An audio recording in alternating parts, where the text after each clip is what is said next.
GOLD. Hey there, podcast fans. Michael Lewis here, host of the Pushkin Show, Against the Rules. I want to tell you about a very special series we're doing called Judging Sam, the Trial of Sam Bankman-Fried. SBF, the former CEO of crypto exchange FTX, is being tried for financial crimes.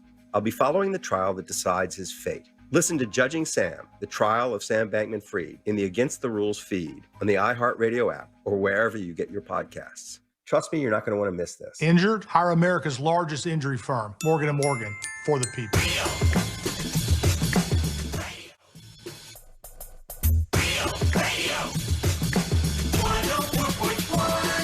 I got to tell you, I'm flipping through this, and there's a lot of stuff that is super interesting. It's called Secret Orlando. John Brown is here with us from Fox 35, who we've known for a long, long time.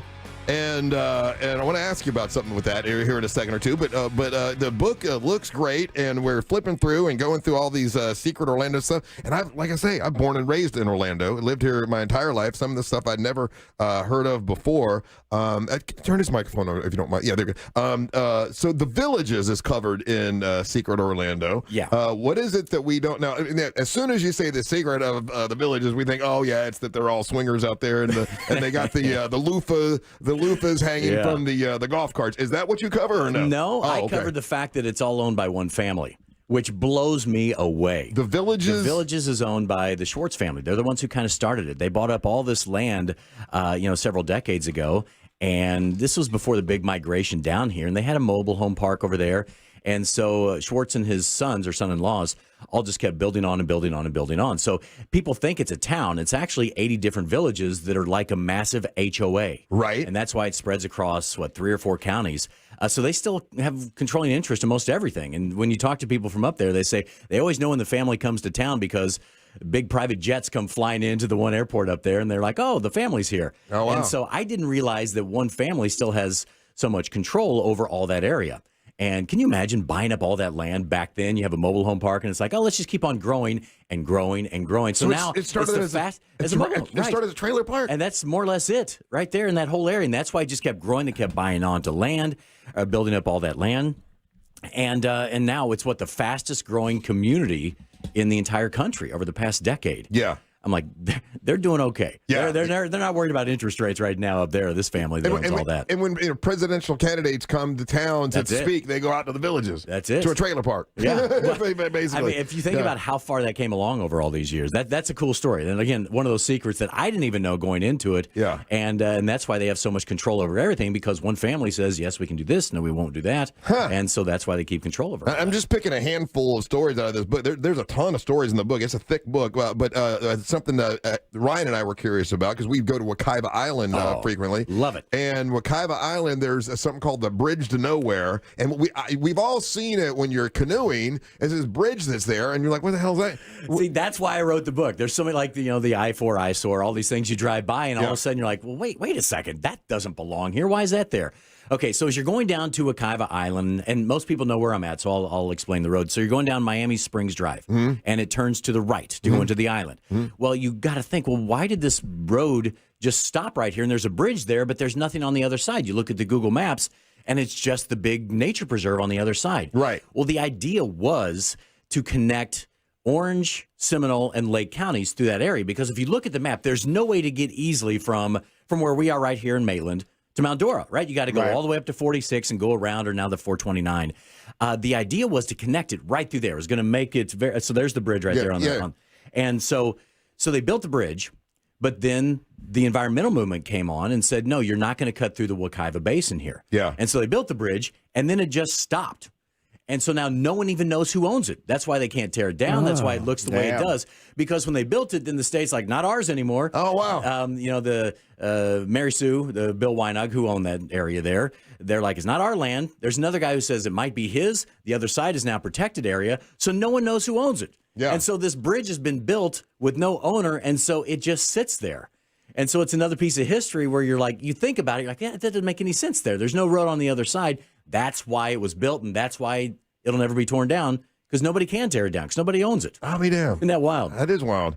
And then another way, I've always wondered this, and it's covered in the book. This called Secret Orlando, by the way. And John Brown, if they want to order the book, they go to JohnBrownTV. Okay. Yep, JohnBrownTV.com. Okay, so I make, I'm doing a lot of traveling now. And when you're traveling, you want to leave from the Orlando airport. Why is it not called Orlando Airport? Why is it MCO? Where do you get MCO from? Okay, another cool history story here. So it used to be Pine Castle Air Base. And you hear Pine Castle all the time. That area was called Pine Castle. That was the Pine Castle Air Force Base. Yeah. Well, at that point in Orlando's history, you're talking about, NASA and the space race and all this kind of stuff are starting to really build up. And this was where you had the original Flyboys, kind of like Tom Cruise back in Top Gun, right? Okay. So you had Colonel McCoy, who was the guy. He was the rock star, Colonel McCoy.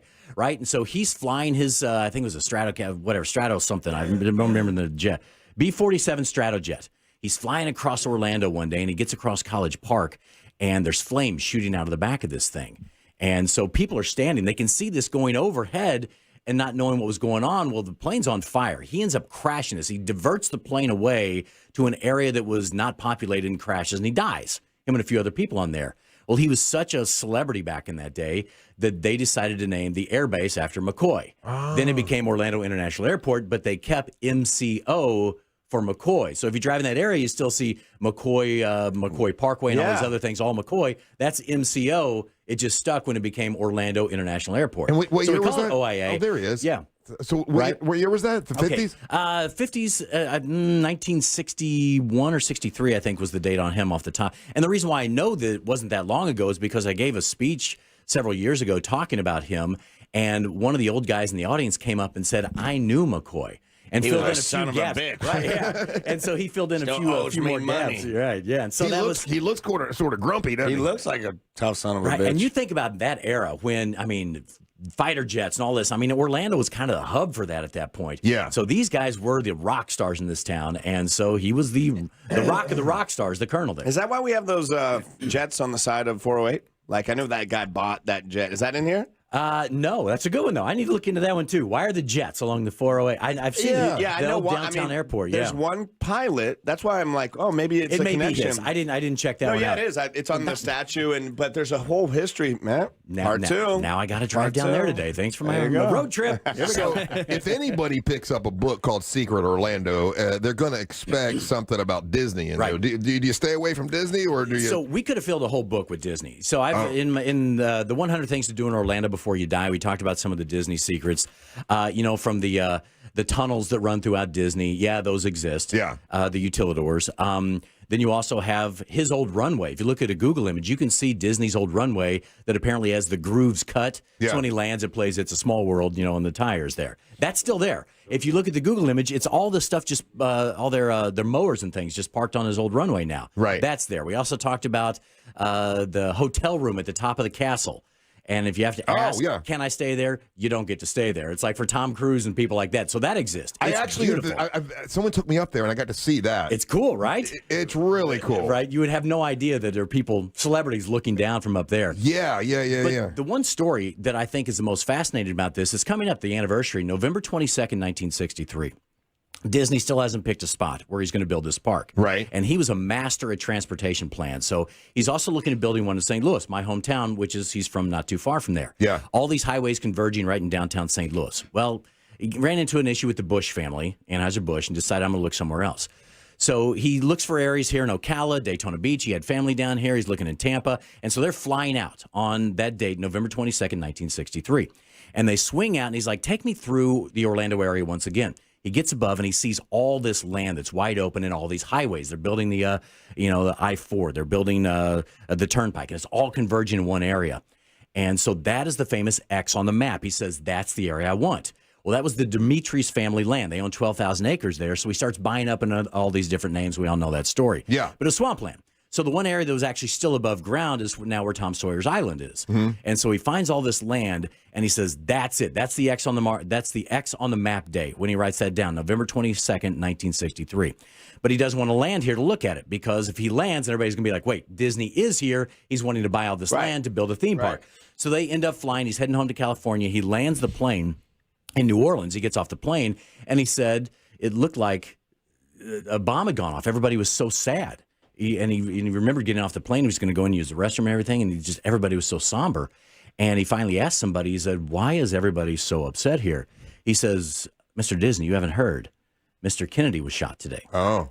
So the exact same day that Kennedy was shot in Dallas was the exact same day that Disney here was born. Wow. Isn't that a cool connection there? The energy kind of like so that he's day. like, wow. yeah. I mean, can you imagine stepping off a plane before social media, before and all that, and not knowing why everybody's looking so somber? Here, he had the biggest epiphany of his life. Right. That's the area I'm going to build my new theme park. And it was controversial Yeah, at the time. it was. They're like, with the middle of a where? Right. Yeah. And it It's was. a swampland. And the Dimitri family, you still see Dimitri everywhere. Dimitri Global Real Estate, that's the family. So I've interviewed Mary Dimitri. I know one of the Dimitris. Yeah, right. So that was her father. They wanted rid of that land so badly because it was just a swamp. There's nothing.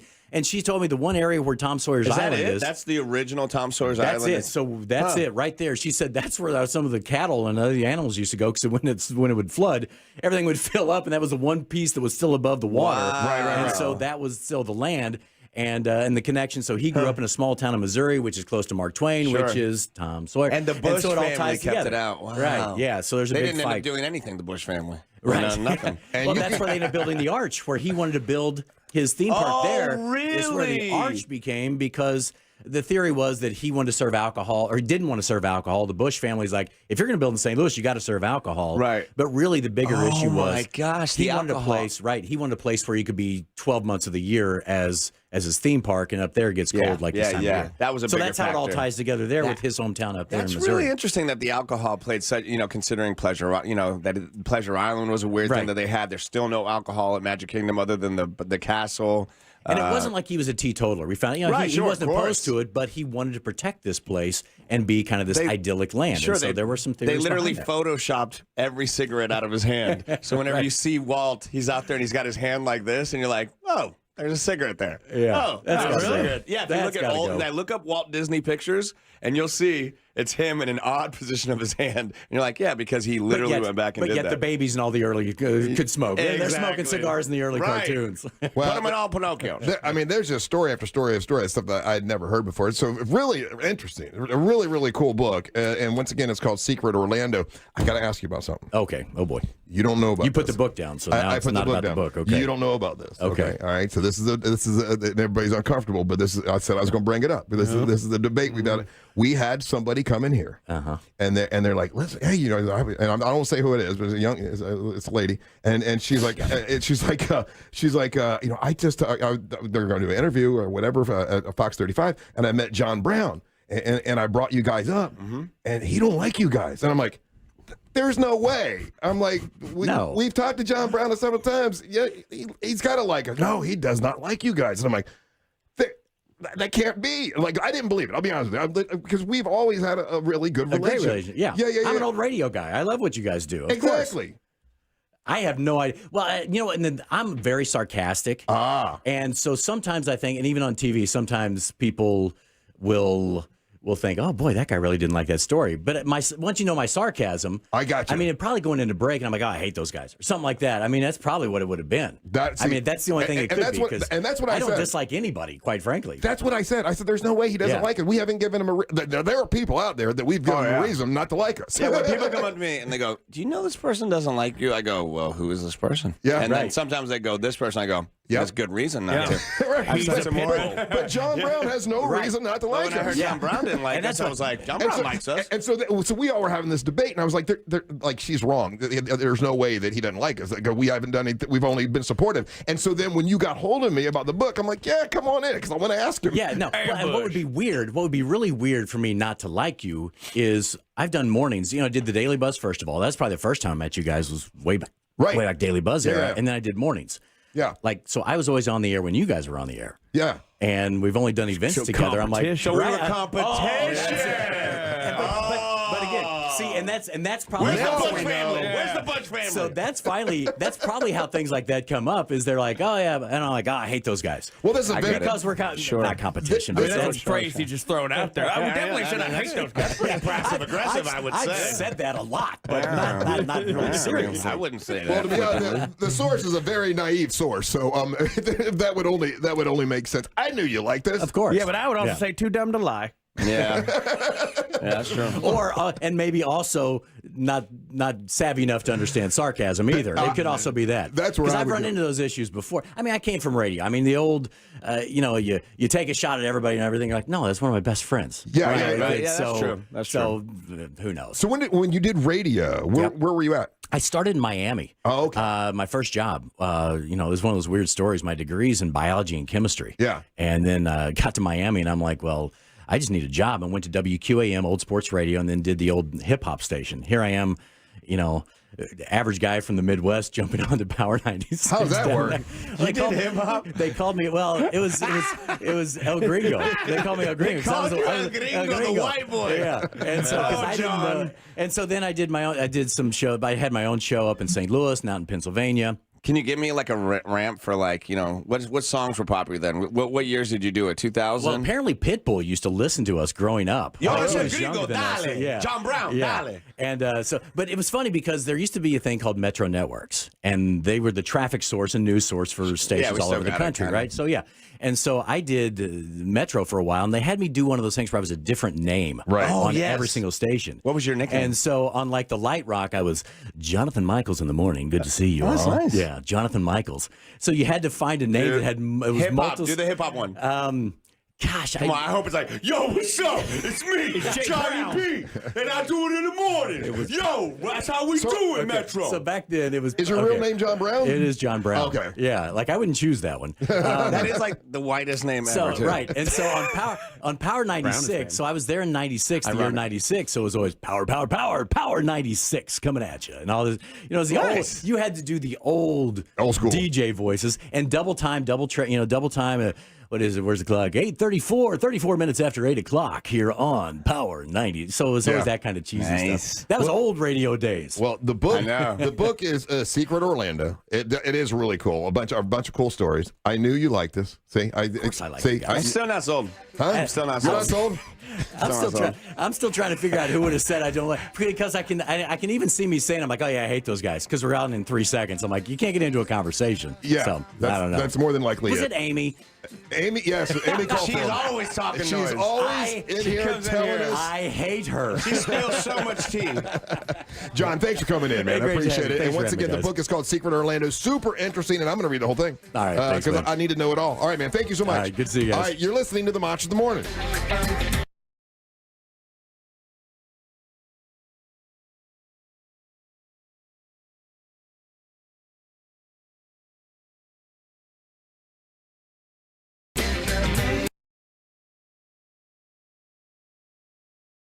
Twitter is imploding. We're going along for the ride. Join us at Real Radio 1041 on Twitter, powered by Anajar Levine Accident Attorneys. Call 1-800-747-FREE. That's 1-800-747-3733. This weather report is brought to you by Mills Air. Hello, hello.